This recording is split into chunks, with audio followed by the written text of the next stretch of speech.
yan, meron ka na naman delivery. Naka mo na? Oo. Thank you. Love you.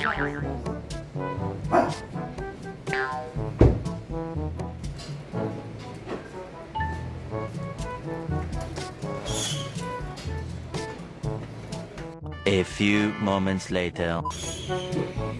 Ganito. Yung ano na naman to, parang kuha ko lang na LBC mo, ay may lalamove ka na naman. Eh, bago labas kasi to. Eh, gagawin ko unboxing sa bago kong channel.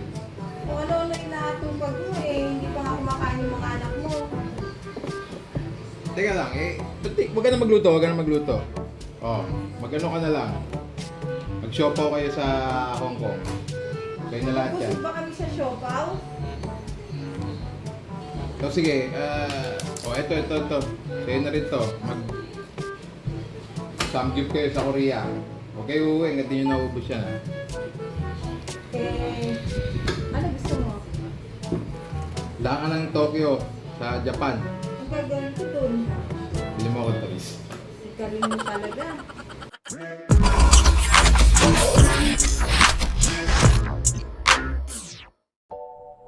Hi everyone, Keyon here and welcome back. Thanks for joining me in another video.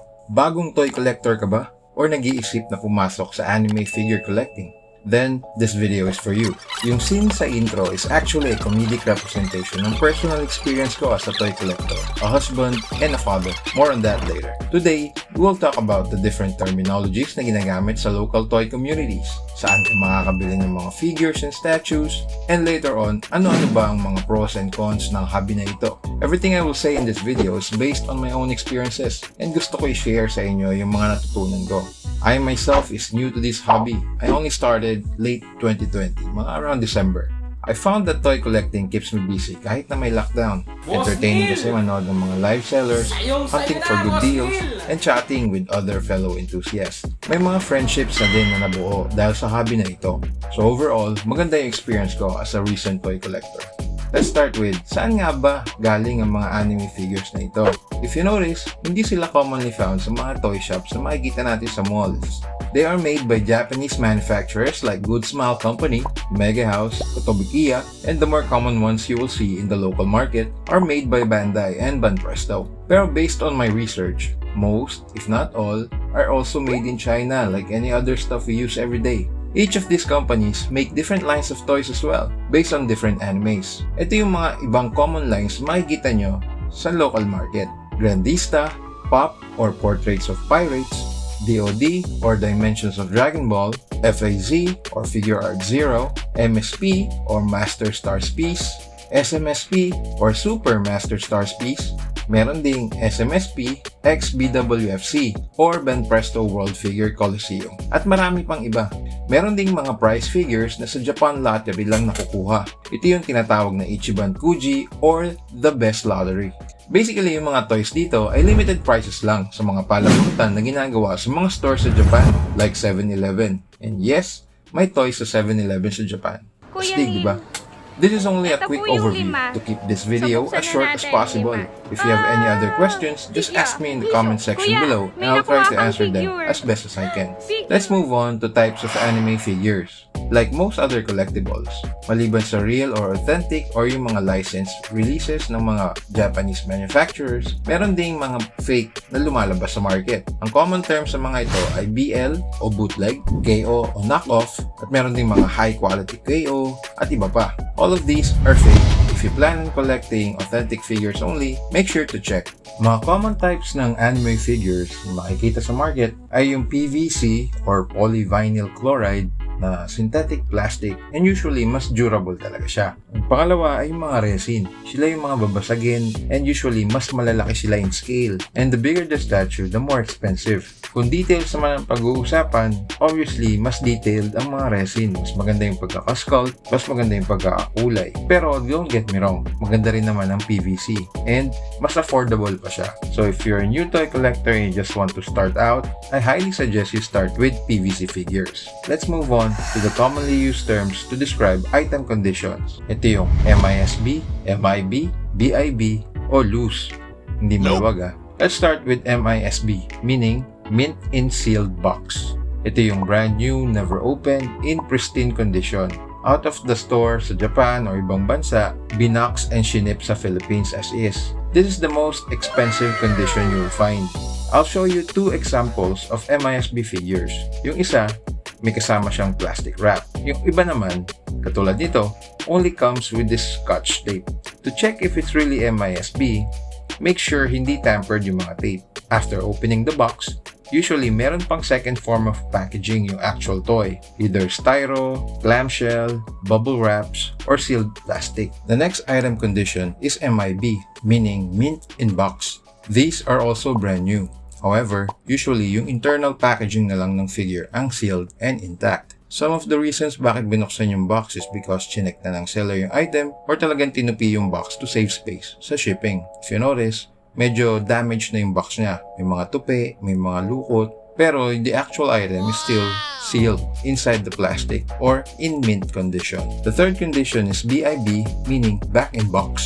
This is the first used or second-hand condition. Basically, na-open na yung box, pati yung seal ng toy sa loob, possible na laro na and na-display na, but yung seller na itabi niya yung box. I highly suggest to keep your boxes, guys. Based on experience, yes, may added value ang box sa anime figure. Since open na yung item, make sure to check for flaws, issues like paint chips, missing parts, or damages sa figure before buying. Medyo luma na yung box nito, durug-durug na, pero the actual figure itself is complete pa. Also, hindi na siya nasa original sealed packaging niya. Binalot na siya ng seller using bubble wrap to safekeep it during shipping. The fourth item condition is loose. It means wala na yung box. Ito yung cheapest condition. Used na yung item. Basically, it's the same as BIB except wala na yung box. That's the only difference.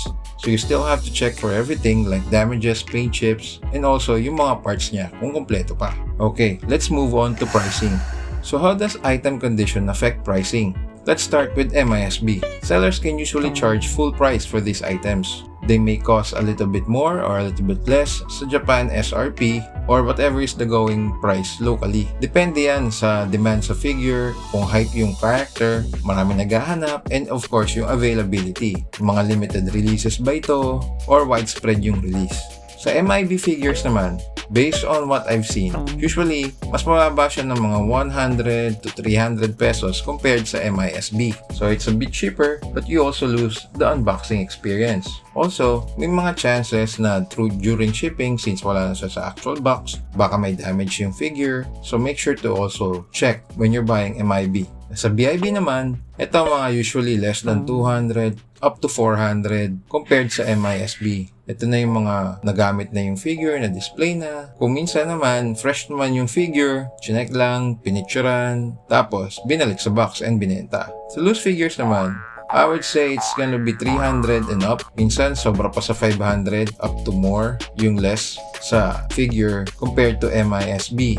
Again, it all depends on the item condition, ano yung current pricing niya, kung tumaas ba o bumaba. So, walang set prices. Just keep an open mind and do your research. Compare prices from different sellers, check online, kung ano na ba yung actual pricing ng mga toys na gusto nyo bilhin. Let's move on. So, where can you buy these anime figures? Number 1, let's start with the brick and mortar stores. Ito yung mga specialized hobby shops that you would see in malls like Green Hills, Festival Mall. So if you really want to see the figure, you have to go to one of these stores. It's really good if you want to check the figure before buying. Kung hindi ka pa sigurado kung ano yung itsura niya or gusto mo munang makita at pumili bago ka bumili. Number 2, local online sellers. Here in the Philippines, maraming local online sellers na makikita mo sa Facebook tulad nito.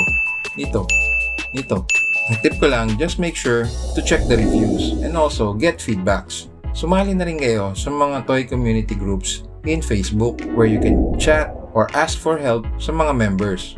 You can also find anime figures in online shopping apps like Shopee and Lazada. Usual shipping options are LBC or Lalamove at iba pa. Third place where you can buy anime figures are Japan online sellers. Yes, dumadami na din yung mga nagsiselling live from Japan. These are kapwa natin Filipinos living in Japan, and what they do is they usually go to the stores and then they go live.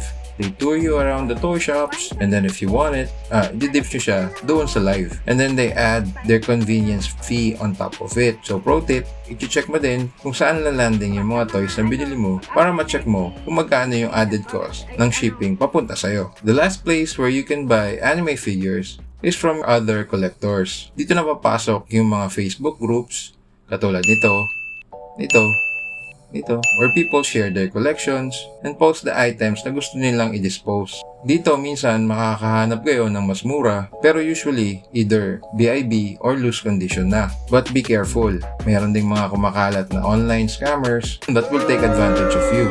If you're buying from a person, vouch for him or her sa mga groups to make sure na hindi siya nangi-scam.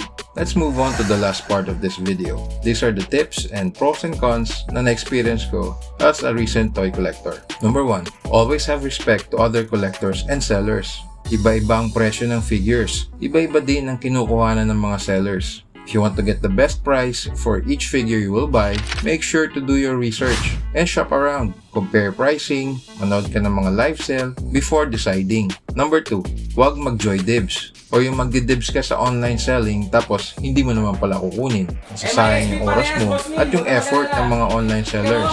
One acronym that you will usually see on online selling is SSD and CF. SSD means screenshot done and CF means confirmed. Once binitiwan mo yung mga acronyms na yan, the seller will say yours and basically that's a done deal. Payment na lang and shipping ang pag-uusapan nyo. Number 3, before collecting, know your priorities. This hobby costs money, kahit bootleg pa yan or authentic. If you have a family, make sure their needs are well provided for before spending para maiwasan ng hindi pagkakaintindihan. Sabi nga nila, spend within your means. Number 4, compared to bootleg, authentic have some value retention. Others that are limited releases actually increase in price. I make it a point na if I want a toy na medyo rare, ginagawa ko siyang goal that I need to reach. I make sure to set aside budget when I have extra para mabili ko siya. Doon mo mafe-feel yung satisfaction ng collecting when you're able to reach the goals that you have set. So if you can, aim to collect authentic figures. Dahil kahit papano, hindi ganun kabilis bumaba yung price niya from SRP. So if you're in need of money or nagsawa ka, you can always get a portion of your money back. Pagka naman sinuwerte ka, naging rare yung figure, may possibility pa na tumaas yung presyo. So that's it for this video. I hope you enjoyed this content, and if you did, please consider liking and subscribing. Share this video to your friends that wants to start with anime figure collecting. Also, we will give away this figure to one lucky subscriber. Please check our Facebook page for the details. Once again, this is Keyon. Salamat, and remember, life's too short to be spent on anything but happiness. Magandang buhay.